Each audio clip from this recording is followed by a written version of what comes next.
आपका स्वागत है हमारे चैनल डॉक्टर होम्योपैथी वाला में। आज हम आपके लिए लेकर आए हैं एक ऐसी बीमारी जिससे लगभग काफ़ी युवा परेशान रहते हैं और सही ज्ञान न होने की वजह से वह तरह तरह की दवाइयां का सेवन खुद से ही करते रहते हैं। तो इसी कड़ी में हमने एक कोशिश की है कि इस ज्ञान का उपयोग करके वह किसी नज़दीकी होम्योपैथिक चिकित्सक से अपना परामर्श कर सके, जिससे वह अपनी बीमारी में लाभ प्राप्त कर सके। अगर आप हमारे चैनल पर पहली बार आए हैं तो हमारे चैनल को सब्सक्राइब करें, क्योंकि यह एक ऐसा मंच है जहां आपके स्वास्थ्य से जुड़े सभी सवालों के जवाब मिल सकेंगे। तो कृपया चैनल को सब्सक्राइब करें। तो आइए शुरुआत करते हैं। धात रोग एक ऐसा रोग है जिसमें अगर कोई व्यक्ति यह रोग ग्रसित हो जाए तो वह शारीरिक एवं मानसिक रूप से धीरे धीरे करके कमजोर होता चला जाता है और वह समझ नहीं पाता कि मेरे साथ यह क्या हो रहा है, क्योंकि जाने अनजाने में उसका वीर्य रिस रहा होता है। जब वह समझ पाता है तब तक शरीर का काफी नुकसान हो चुका होता है। संभोग और यौन उत्तेजना के बिना किसी पुरुष में वीर्यपात होने की स्थिति को धातु रोग कहा जाता है। अनैच्छिक रूप से वीर्य निकलना या बहना पुरुषों में एक यौन समस्या सेक्सुअल प्रॉब्लम है। धात गिरना ही धातु रोग कहलाता है। कुछ मामलों में कब्ज होने पर मल त्याग के समय मूत्र के साथ वीर्य निकलने लगता है। वहीं कुछ ऐसे मामले पाए गए हैं जिनमें मूत्र से पहले वीर्य निकलता है। कई बार सोते समय भी वीर्य निकल सकता है। धातु रोग का कारण। धात रोग की समस्या आमतौर पर नौजवानों में ज्यादा होती है। अत्यधिक हस्तमैथुन या सेक्स, पाचन तंत्र या शारीरिक कमजोरी, मूत्र और जननांगों से संबंधित समस्या, यौन असंतोष, मूत्र निकास मार्ग का सिकुड़ना, मलाशय से संबंधित विकार जैसे बवासीर, एनल फिशर, त्वचा में फोड़े फुंसी आदि भी धातु रोग का कारण बन सकते हैं।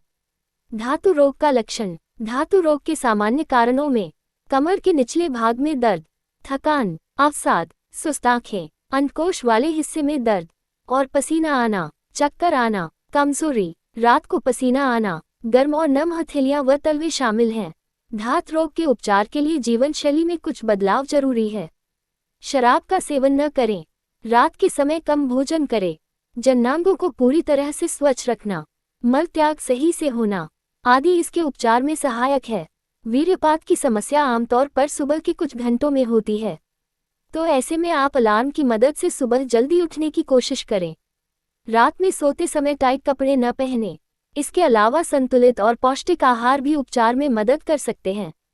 धातु रोग की होम्योपैथिक औषधि। कोनियम। किसी पुरुष में कामेच्छा प्रबल हो लेकिन उनकी शक्ति कमजोर होती है। इसके अतिरिक्त जिन्हें शीघ्रपतन की समस्या है, ऐसे व्यक्ति के लिए ये दवा लाभप्रद होती है। इससे व्यक्ति की कमजोरी दूर होने के साथ ही शीघ्रपतन की समस्या भी दूर होती है। सेलेनियम। जब किसी रोगी को अत्यधिक वीर्य रस होने के बाद उसका वीर्य बहुत पतला हो जाए और उसे किसी प्रकार की दुर्गंध नहीं आती हो, रोगी के अंग प्रत्यंग ढीले पड़ गए हो तथा रोगी की केवल हड्डियां दिखाई दे रही हो तथा उसके मलमूत्र अथवा पेशाब करते समय जोर लगाने से लिंग से वीर्य निकलता हो, तो ये दवा फायदा करती है। एसिड फास। जब किसी को बहुत ज्यादा हस्तमैथुन करने के बाद धात की बीमारी हो जाए और अत्यधिक कमजोरी का अनुभव हो, रोगियों के कलेजे में थरथराहट सी महसूस हो, रोगियों को कभी कभी दूधिया पेशाब हो जाए, तो इस प्रकार के धात के रोगियों के लिए होम्योपैथिक दवा एसिड फास अत्यंत लाभदायक है। एल्यूमिना। जब अत्यधिक कब्ज की वजह से धात की बीमारी हो जाए तथा धात का क्षय हो, मल त्याग के समय धात निकल जाए या फिर मल त्याग के समय कांटने से वीर्य निकल जाए तथा जवानी में ही युवक बूढ़ों जैसे दिखने लगे, तो होम्योपैथिक दवा एल्यूमिना का सेवन करना चाहिए। Salix nigra. Salix nigra. जब किसी को हस्तमैथुन की आदत पड़ने के बाद धात रोग हो जाए, उसके साथ में स्त्री संसर्ग की बहुत ही प्रबल इच्छा हो, लेकिन व्यक्ति के लिंग में शक्ति बिल्कुल नहीं रहती है, जिससे रोगी को शुक्रमेह की बीमारी लग जाती है और रोगी को पखाना, पेशाब अथवा मलमूत्र त्याग के समय धात निकल जाया करती है। रोगी का लिंग फूला हुआ होता है तथा उसके लिंग में दर्द रहता है तथा इसके साथ साथ पेशाब की नली में भी दर्द रहता है। तो किसी व्यक्ति में धात के इस प्रकार के लक्षण रहने पर होम्योपैथिक दवा सैलिक्स नाइग्रा से राहत मिलती है। हमारी ऑडियो सीरीज को सुनने के लिए धन्यवाद। अगर आप हमारे चैनल पर नए हैं तो हमारे चैनल को सब्सक्राइब करें एवं लाइक करें तथा उस व्यक्ति को शेयर करें जो व्यक्ति इस समस्या से ग्रस्त हो सकता है कि आपकी एक शेयर करने से उस व्यक्ति की परेशानी या रोग में कुछ सहायता हो सके, क्योंकि सही ज्ञान या सलाह सही समय पर मिल जाए तो समस्या से जल्दी निजात मिल सकती है। धन्यवाद। नोट: यहाँ बताई गई दवाएं केवल आपके ज्ञानवर्धन के लिए हैं। ये किसी रोगी को इलाज की सलाह नहीं है और न ही खुद से होम्योपैथिक दवा का सेवन करें। अगर आपको कोई समस्या है तो आप अपने नज़दीकी होम्योपैथी डॉक्टर से परामर्श करें।